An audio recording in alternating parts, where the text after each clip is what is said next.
Wake that ass up. Get up and get turned up with DeDe in the morning. We get wild a bit. You talked about your son going to an HBCU, by the way. Was that something you stressed to him, or was that his decision?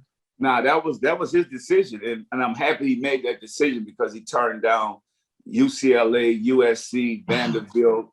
So many big universities to go there. And I think that he just, in his mind, he said, I just want to do something that's going to make a difference. And I want to put the spotlight on all HBCUs. And I think it's brave of him to do that because, he's not going to have all the facilities that these other schools that he had for scholarships to go to. He want to have facilities like this. It's going to take years to build up these HBCUs, but you have to have courage to actually do this because this is a work in progress.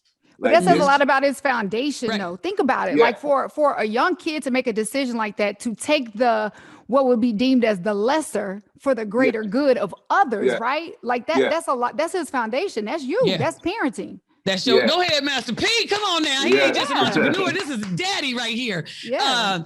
I'm always saying I didn't have one growing up. Would you adopt me, please? Okay, but listen, here's the deal. Master P, here's another question. I saw something where they said your worst investment was gold ceilings. Is that right? Right? Yeah. Okay. Yeah. Oh, we remember those from MTV Cribs. Yes. Remember those. Yeah. So here's my question. If that was your worst, what's been your best investment? It's so much, to be honest with you. Like I invest in product. Product will be here when we're not here. So when you look at the wrap snacks, the wrap noodles, you look at the cereals, the Hoo cereals. I have so much product now, and it's incredible because when I look at Aunt Your Mama and Uncle Ben, I'm saying it never been no real African American owned product. Yeah. And so now we're changing that narrative to get African-American products into grocery stores. And not only mine, I done got so many other African-American minority-owned companies, products in HEB, Rouse's, all these different companies to where now it's all about economic empowerment so we can change that narrative. And so, the product is the most important thing for me. So let me tell you what's interesting. You would say that, and I'm glad you did. So somehow my husband and I stumbled on something. We were joking, and he was giving me taste tests, right? And we did a taste test with wrap snacks. It was amazing, right? We did that. And we were in the store looking for Black products. It was really hard to find out of all these food items in a grocery store, how hard it was to find Black products. So I'm glad you're bringing that to light. You're also doing something too. You have a show that you review a lot of these products too, right? Yeah, masterpreview.com where we shine the light on these small business products to give them that shine worldwide. And our 100th show would be April 8th. Okay. We started Congratulations. with Dillinades, the lemonade company, and they're blowing up worldwide. And our 100th show is going to be a celebration. That's going to be Thursday.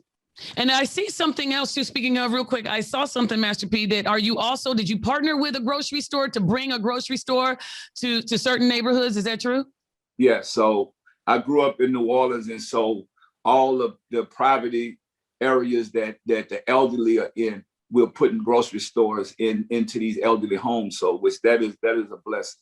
Mm-hmm, mm-hmm. So we cannot stop giving you your credit. They say you got to give people their flowers while they're here. You're doing something phenomenal.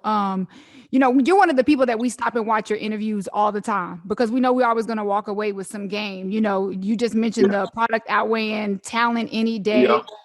You always are harping upon that making us rich is us coming together to get that seat at that table. But there's a lot of people that are listening right now that are like, okay, well, Master P already knows who to call and how to get the product on the shelf. So what about that person out there that has a really, really great idea and they don't either know where to start or they've started and they don't know how to kind of get their product or their idea or their business plan out there? What are some steps that they can take? Well, you have to realize everything that you're doing, somebody has done it before. And we have the internet now. So don't be afraid to go online and Google search. How do I do this? I think this is the easiest thing. It's not like a secret. I think people are going on the internet looking at the wrong thing when you could go on there and say, how do I get my product started? How do I get my product distributed? All these type of things you can ask the computer that now. We didn't have that, so right. I think we have an advantage now. And also just realize everybody got 24 hours. What you're doing with your 24 hours is going to decide whether you're going to be successful or you wasting time. And I tell people all the time, like, stop making excuses. Show me your friends and I'll show you your future. And that's just reality. You know, if you're just hanging out, chilling with people, you're hanging with the wrong people, how do you expect to be successful? Now, people got to realize, like with me, the difference with me is not about making money. It's all about educating myself. It's all about wisdom. I pray for wisdom. I get better.